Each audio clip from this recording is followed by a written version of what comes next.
Новогодние праздники – время, когда все службы жизнеобеспечения и безопасности должны быть переведены в режим повышенной готовности. Об этом говорили сегодня во время заседания комиссии по чрезвычайным ситуациям под председательством первого заместителя председателя правительства Алексея Колодезникова. Новогодние праздники должны пройти для жителей республики спокойно и без неприятных последствий.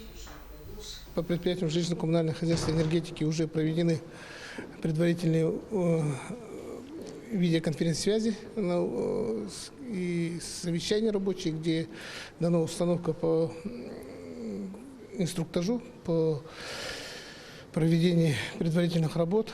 У нас действительно это самое напряженное, абсолютно такое время, где особое внимание усиливается.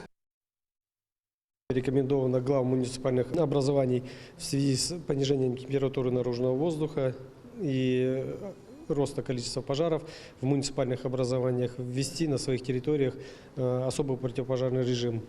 Также хочу отметить, что на сегодняшний день более 1300 объектов взяты на учет органами государственного пожарного надзора МЧС России, где проводятся новогодние мероприятия.